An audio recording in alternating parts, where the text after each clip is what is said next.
In 2013, I suffered a major stroke. I was performing, doing a show.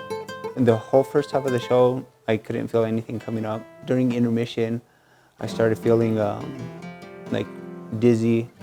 I thought it was like low blood sugar, but it was having a stroke at that time. And maybe within minutes, my friends started realizing that I was having a stroke. My face was drooping, slurred speech. And so ambulance was called. It took us about 4 days to finally be able to meet with a neurologist.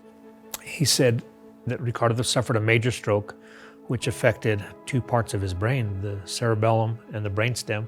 And the analogy that he used was a wall plug, a wall outlet. He said, it's like going behind the wall and cutting the wires.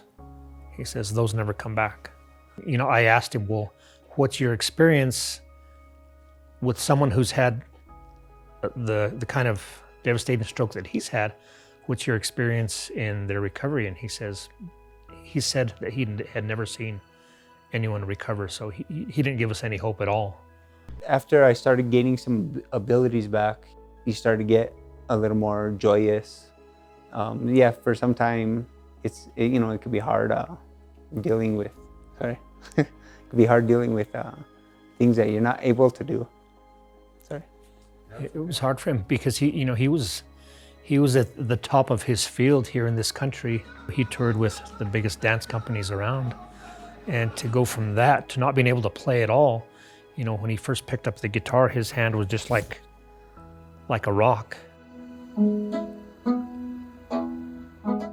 We found Dr. Howe through a mutual friend of ours. Her father had been treated by him, and in fact, he had a stroke as well, and he had lost the ability to speak.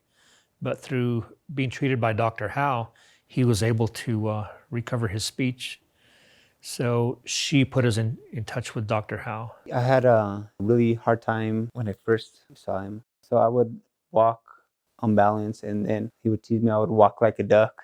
Like, he's real funny. After the first treatment, he actually walked a lot better. Like he said, he walked like a duck with his feet kind of going this way. And after the first treatment, his feet came together and he was walking more upright. That's very beautiful. That was the best. After he did the treatments and he had me play while I had the needles in, he was able to see which muscles and how to correct that area. And so after several treatments, I was able to walk a lot better, and guitar was just a lot easier. It was a lot more fluid.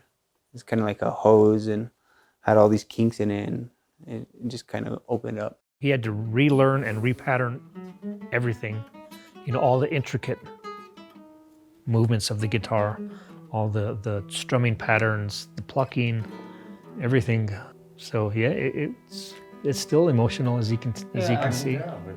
It's gotten a lot better. It's just hard to think about it.